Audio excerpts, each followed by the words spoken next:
E aí, pessoal, vamos mergulhar num tema que, olha, despenca em prova de residência e aparece toda hora na prática clínica: os nódulos tireoidianos. É super comum encontrar um nódulo na tireoide, então saber conduzir essa investigação direitinho é, assim, fundamental. Bora estruturar esse raciocínio clínico passo a passo? A nossa análise vai seguir uma lógica bem clara, tá? Primeiro, vamos entender qual é o grande desafio. Depois, a gente olha os sinais de alerta para a malignidade. Na sequência, o passo a passo da investigação, que é o coração da coisa. Daí, a gente passa para as condutas e, no finalzinho, aquele resumo com os pontos mais quentes para as provas. Ok, então vamos lá. Quando a gente se depara com um nódulo na tireoide, qual é a maior preocupação que vem à mente? Pois é, essa é a pergunta que fica ecoando no consultório.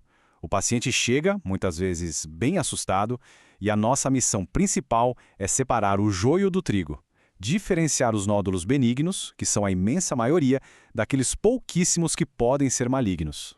A definição em si é bem simples. É uma lesão focal diferente do resto do tecido da glândula. Mas o mais importante para ter em mente é que o grande objetivo de toda investigação que a gente vai fazer daqui para frente é um só: descartar ou confirmar a presença de um câncer de tireoide. Certo. E como a gente começa a separar os casos, a estratificar esse risco? Existem algumas pistas na história clínica e no exame físico que já deixam a gente com a pulga atrás da orelha. Vamos ver os principais sinais de alta suspeita. O primeiro grande sinal de alerta que a gente tem que procurar é a velocidade de crescimento. Sabe aquele nódulo que o paciente fala que cresceu muito em poucas semanas ou meses? Isso é uma bandeira vermelha clássica, que exige uma investigação para ontem. Outro sintoma que, nossa, não dá para ignorar de jeito nenhum é a rouquidão. E por que isso é tão importante?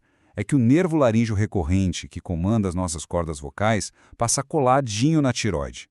Uma rouquidão que aparece do nada pode ser um sinal de que o nódulo está invadindo esse nervo, o que eleva e muito a suspeita de malignidade. Agora, olha que interessante essa tabela, como ela organiza bem os fatores de risco. Ali na coluna de alta suspeita, a gente vê coisas como história familiar de carcinoma medular, radioterapia prévia no pescoço ou um nódulo fixo, duro. Já na suspeita moderada, entram fatores como idade nos extremos, ser do sexo masculino ou ter nódulos muito grandes. Bom, com essa suspeita clínica formada, a gente parte para a investigação laboratorial e de imagem. E aqui, a ordem dos fatores altera e muito o produto. Seguir um fluxo lógico evita pedir exame à toa. E o ponto de partida é sempre, mas sempre mesmo, a dosagem do TSH, o hormônio estimulante da tireoide. É esse primeiro resultado que vai ser o nosso grande divisor de águas, sabe? Ele vai separar a investigação em dois caminhos completamente diferentes. Então, o ponto crucial que divide o raciocínio é esse aqui. Se o TSH vem baixo, suprimido, quer dizer que a hipófise está vendo muito hormônio tireoidiano circulando. Isso faz a gente pensar logo num nódulo hiperfuncionante, que está produzindo hormônio por conta própria. Agora, se o TSH vem normal ou elevado, a funcionalidade do nódulo provavelmente não é o problema, e a nossa preocupação se volta toda para a estrutura dele. E esse fluxograma aqui, olha, é perfeito para entender esse raciocínio. Vejam só, tudo começa com a dosagem de TSH. Se ele está suprimido, o caminho verde nos leva para a cintilografia. Se está normal ou elevado, o caminho azul nos leva direto para a ultrassonografia. Simples assim. Então, seguindo aquele caminho do TSH baixo, a cintilografia vai mostrar se o nódulo é quente ou frio. Um nódulo quente, como esse na imagem da esquerda, capta muito iodo radioativo. Isso mostra que ele é hiperfuncionante. Já o nódulo frio, bom, ele não capta o iodo, ele é funcionalmente inativo. E aqui está uma daquelas regras de ouro da tireoide, uma dica que vale ouro para a prova: um nódulo que se mostra quente na cintilografia é considerado benigno. Fim de papo. Não precisa puncionar para investigar câncer.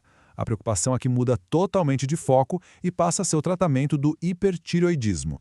Agora vamos para o outro braço do nosso fluxograma. Se o nódulo for frio na cintilografia, ou se lá no comecinho o TSH já era normal ou alto, o próximo passo é a ultrassonografia. O ultrassom vai avaliar as características morfológicas do nódulo para a gente conseguir estimar o risco de malignidade. Beleza. Uma vez que a gente tem o diagnóstico na mão, seja de um nódulo benigno que produz hormônio demais, ou de um nódulo suspeito ou maligno, a gente precisa definir a conduta. O manejo é bem direcionado. Para o nódulo quente, a gente quer controlar o hipertiroidismo, seja com cirurgia ou iodo radioativo. Para os nódulos que pareceram suspeitos no ultrassom, a PAF, a punção aspirativa por agulha fina, é o próximo passo para ter um diagnóstico citológico. E se a malignidade for confirmada, aí se inicia o tratamento oncológico específico. No caso de um câncer de tireoide confirmado, o tratamento se baseia em 3 pilares. Primeiro, a cirurgia para remover o tumor. Segundo, a radioiodoterapia, para acabar com qualquer célula cancerígena que possa ter sobrado. E terceiro, a supressão do TSH com hormônio tiroidiano, para que a hipófise não fique estimulando o crescimento de possíveis células que restaram. Para fechar com chave de ouro, vamos revisar aqueles pontos que mais caem em prova. Memorizar essa sequência lógica é a chave do sucesso para acertar as questões sobre esse tema. Então, vamos lá, para não esquecer mais. Primeiro exame é sempre o TSH. TSH veio baixo? O próximo passo é cintilografia. Nódulo quente na cintilo? É benigno. Nódulo frio ou TSH normal? Aí a gente vai para o ultrassom. Ficar de olho nos sinais de alerta, como crescimento rápido e rouquidão, porque eles aumentam a suspeita. E por fim, a punção. A PAF é indicada para aqueles nódulos suspeitos no ultrassom, geralmente os maiores de 1 centímetro. E para a gente terminar, uma pergunta para reflexão, que avança um pouquinho mais nesse raciocínio. E se depois de seguir todo esse fluxo, a punção vem com um resultado indeterminado, como a classificação de Bethesda 3 ou 4?